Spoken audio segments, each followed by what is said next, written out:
Now, today, I want to share with you why you're struggling to get jobs. And I want you to take a journey with me. And as we take this journey, I really want you to see yourself in this. So, the first thing is, I'm going to help you to do three things. It's to get you unstuck, to also to get you back on track, and to help you to get a job without the stress and drama. I did not say it would be easy. I said without the stress and the drama. Are you ready to work? Sounds like a simple question, right? But I need you to don't answer that question yet because it's a little deeper than what you think. Most people would say, yes, I'm ready to work, but that shouldn't be the question that someone should ask you because we have a problem. It's so simple, yet people still miss it. And I want you to get this. You are lightweight in a heavyweight fight. Now, I know you're saying, what are you talking about? Trust me, you're going to get it. So let's look at the first reason why you're a lightweight. First, you have to fight to get job interviews. I get it. There was a time when you did not have to fight to get job interviews. You can walk in, complete an application, get an interview on the spot, and if they liked you, they hired you on the spot, or you interview with someone else on the spot, and then you got hired. But after the 2008 financial crisis, things got extremely tough for a lot of people. Didn't get tough for me. We'll get to that in a later video. But I saw and I witnessed millions of people struggling to get not jobs, but job interviews.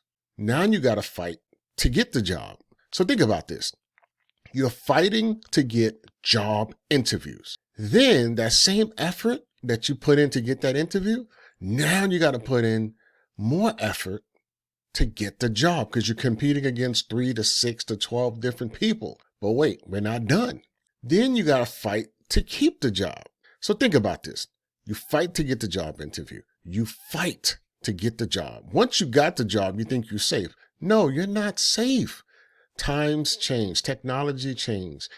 Things change. So your job on the job is to continually learn and upskill. Why? Because someone can come along who's better qualified than you and willing to do the job for less.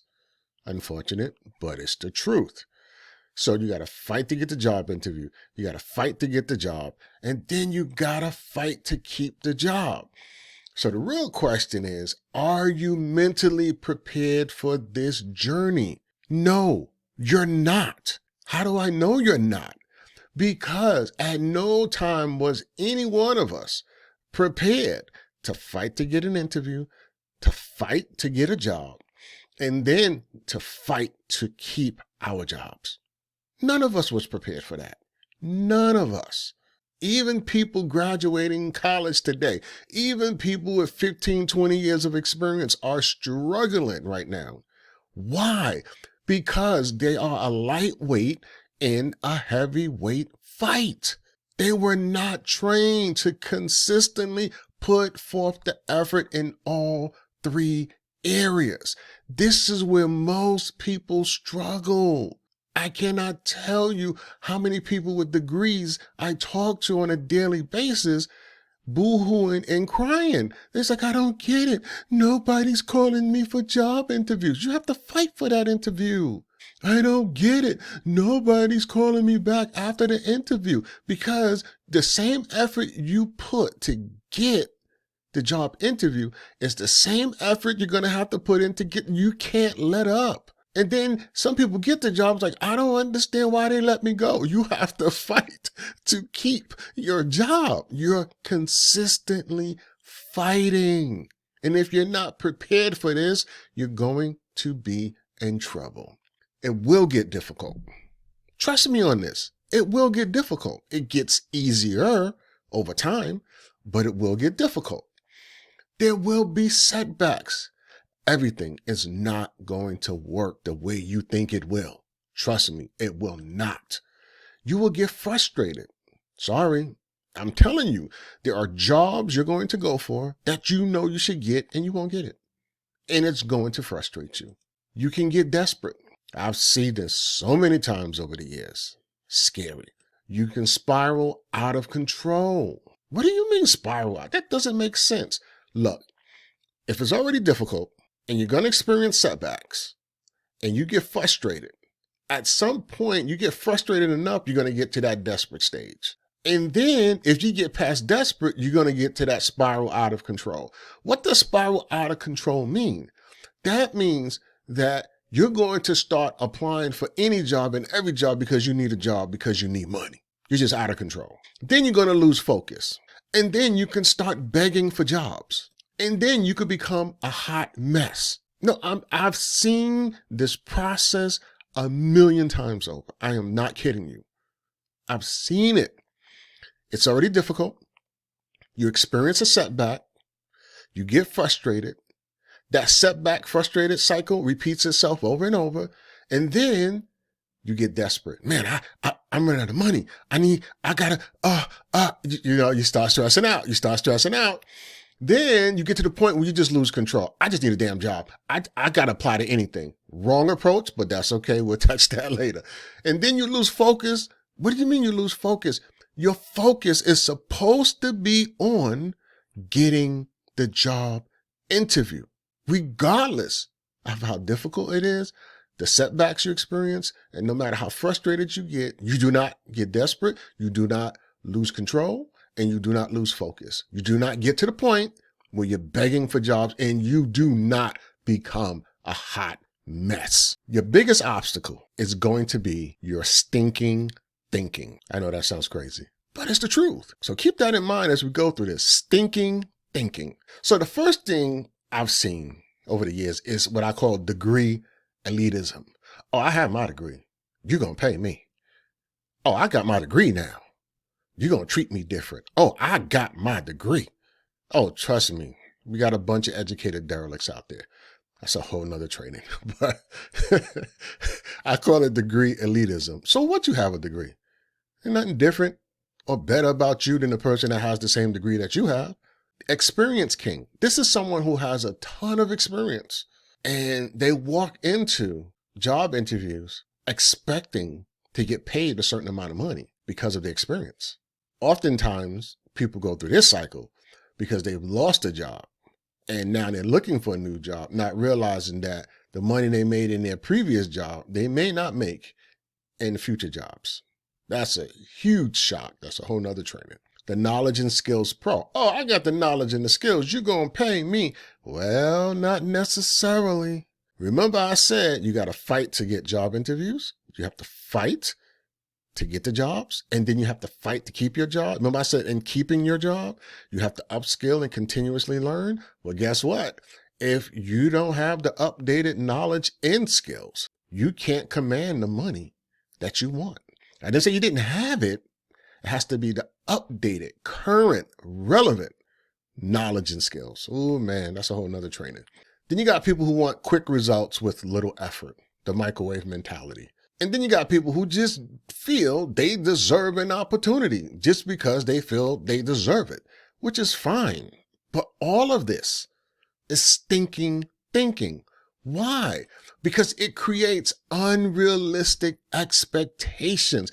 Your perception of what you should expect is distorted. Now, many people push back on this when I say it, but I'm like, wait a minute, who are you? Who do you think you are? No one cares about you until they see how they will benefit from you. Let that sink in. I'm going to help you to understand this because this is the critical shift that you're going to have to make.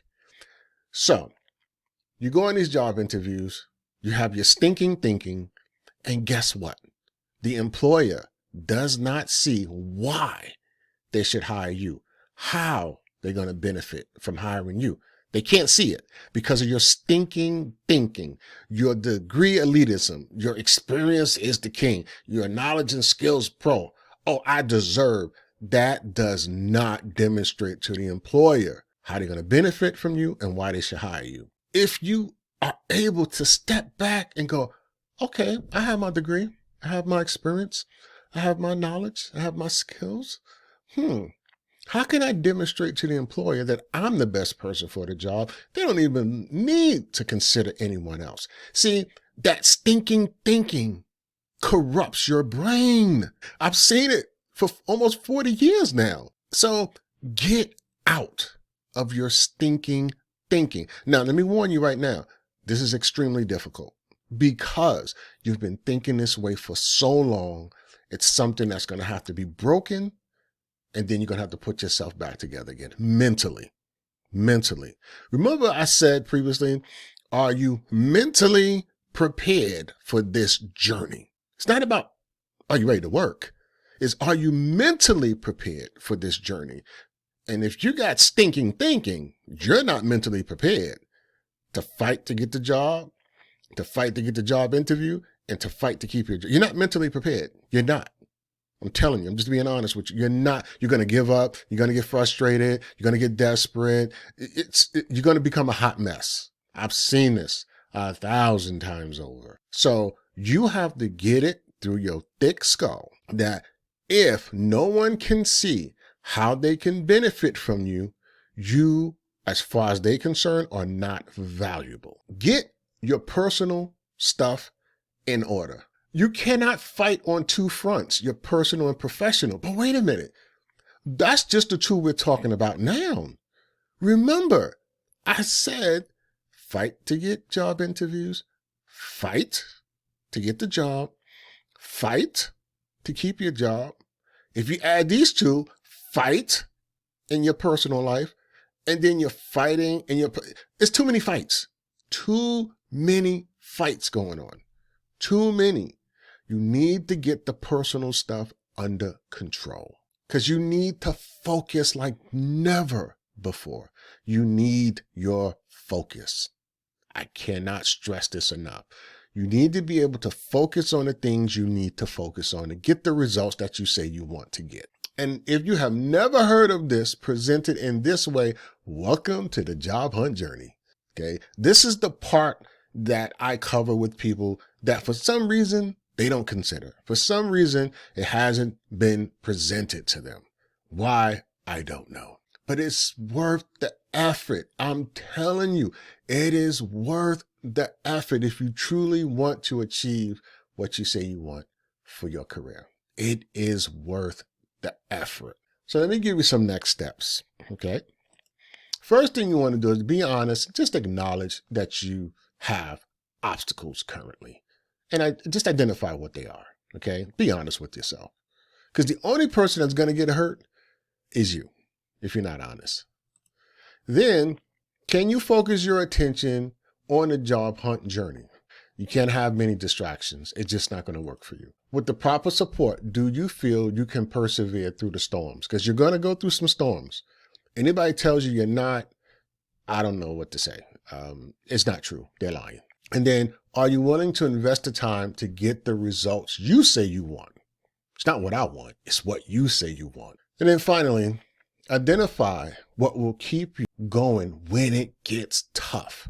Because it's going to get tough. But what's going to keep you focused, motivated, and going when those tough times come?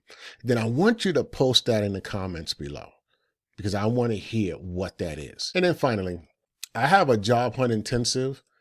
And I'm just putting together a small group of people, 10 to 15 people, going to work with them for 3 months, hold their hand, and kind of take them through this job hunt journey. I'm going to reveal how I get jobs in 30 days.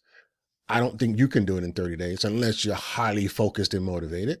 We can possibly do it in 60 days, definitely do it in 90 days, but I get jobs in 30 days. I'll show you what I did, how that happened, and you'll see everything that I do to get jobs in 30 days. Most people worry about the economy. Don't you ever worry about the economy. All you need to concern yourself with is what you have control over, which is yourself. And you focus on you and do you, everything else will work itself out. If that's something you're interested in the comments below, pinned comments, just click the link. You can also find a link in the description. I just want to say thank you for watching this far. I truly appreciate you. I am truly and sincerely here to help you to achieve your career goals. You take care, you be safe, and you stay blessed.